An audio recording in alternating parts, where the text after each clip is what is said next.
Otur. Beka ana.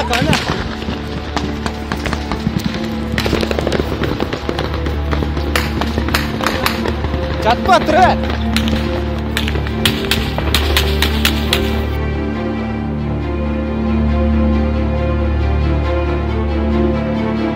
Балдар айтты үй күйіп атады деп жүгіріп шықсақ үй күйіп атады.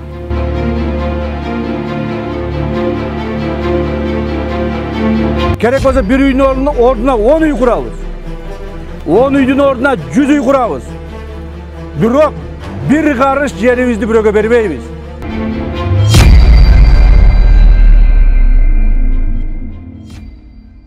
Баткендин Көкташ айылындагы кыргыз-тажик чегарасында тажик тургундары тарабынан ушул жылдын май айында мекендешибиздин өрттөлгөн үйү тууралуу кабарыңыз бар. Бул үйдү кайра калыбына келтирүү демилгеси Камчыбек Ташиев тарабынан көтөрүлүп, колдоо көрсөтүлүп келет. Коомчулуктан да бул үйгө каражат жагынан жардам берилгени маалым. Бирок бүгүнкү күндө да ал жердеги чегара маселесине байланыштуу турак жай ээси төмөнкүдөй видео кайрылуу жасады.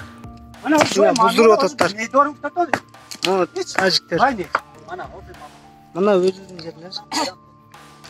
Nene çortum bana ne dona. Nene kalkmanın ne dona.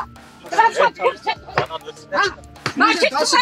Maşık taşa. Sen etmem çok dermalı itlerin dursun. Ben çıkaça ondaki ne? Tamam şu. Hani tamam. Taş katı. Tamam. Koravan kuyam çok hadi. Poşat kuyam. Katta tek koy. Katta tek koy.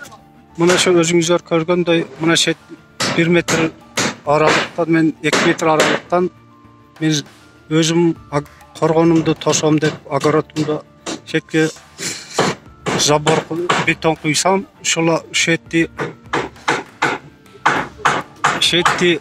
мен курган дубалды Тажик Республикасынын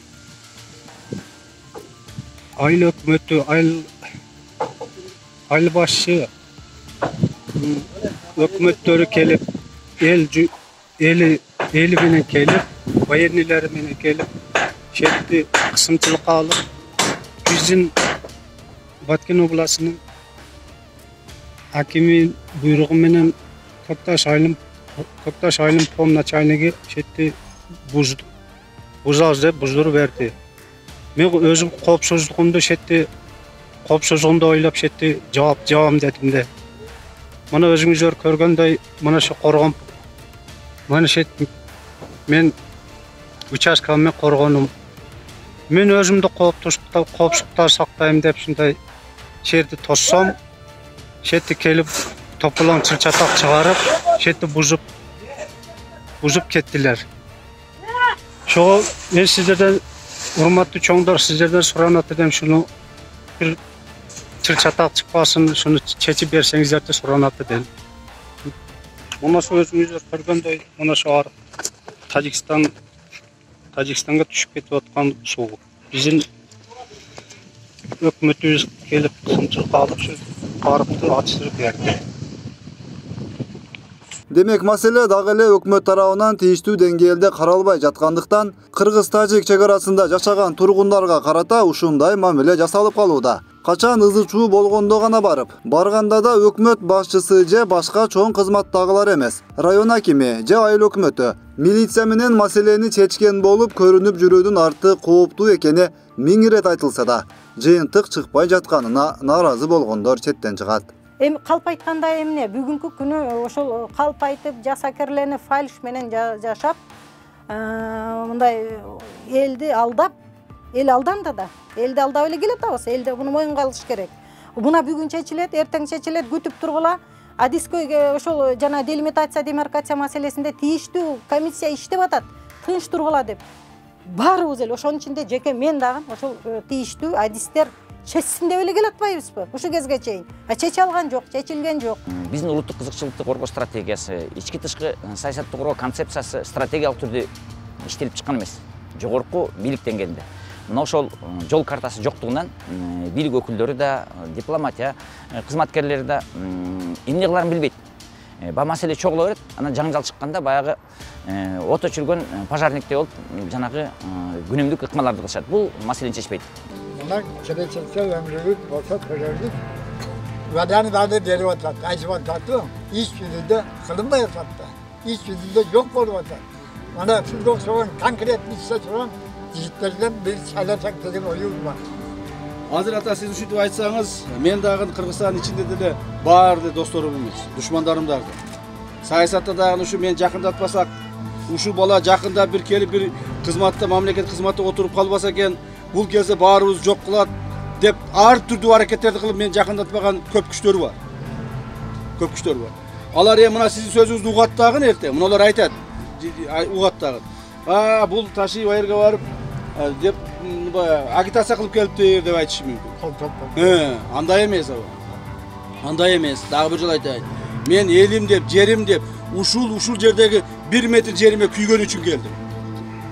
Күйсө келсин, депутаттардын баары келсин ушул жерге. Келсин мына жерге. Керекпи? Министр келип алып мына жерде палатка коюп алып жатсын. Душанбеде тажиктер түшүнсүн. Кыргыздын министри келип мына жерде палатка коюп жатат. Булар өлүм бербейт. Өлүп калышы мүмкүн, бирок жерин бербейт деп түшүнүш керек алар. Мына ошону кылсын, мына премьер-министр келсин, министр келсин, депутаттар келсин бардыгы. Керекпи? Мамлекеттин башчысы келсин. Мына ошондо бардыгы түшүнөт, билет. Ошолордо үлгү алса экен деп мен келип отурамын. Эмесе мен деле бирөөнүгө берип, жөнөтүп коюп бар апарып берип кегиле деп уара болбой эле отурсам болмок. Ата. Tacikler atı atsa. Vay vay vay vay. Tacik atı atsa. Bir kırıldı at degen kamanda yok. At senem degen. Nabarat bizim yön bunda deli var. Jaksı baldardan tövünü aparıp 6 ay oldu. Kamak boşaltma gibi. Hiç bilen tayını yok. Bu kanday akmakçılık, kanday büyülük bu.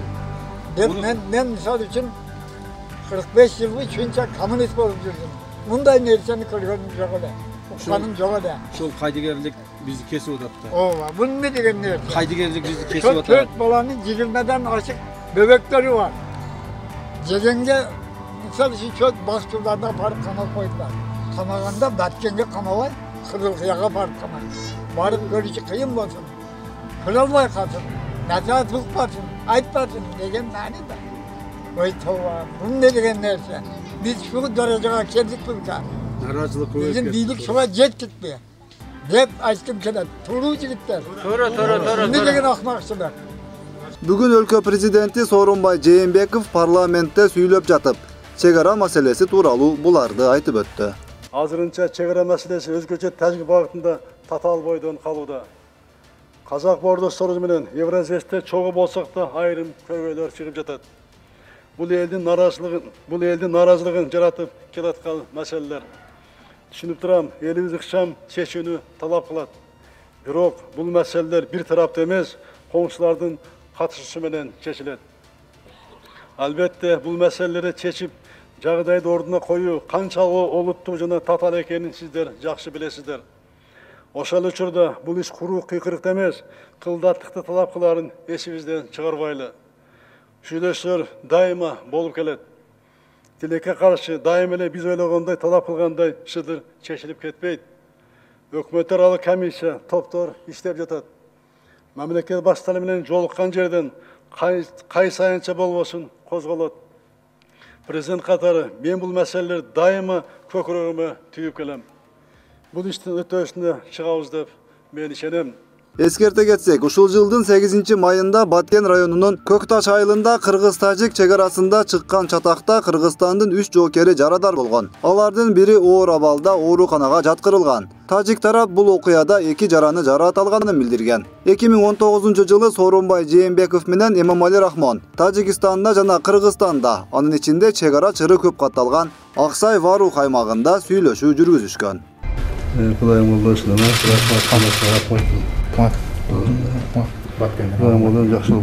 Өткүрбек Рахманов, Замирбек Тойчубаев, Регион.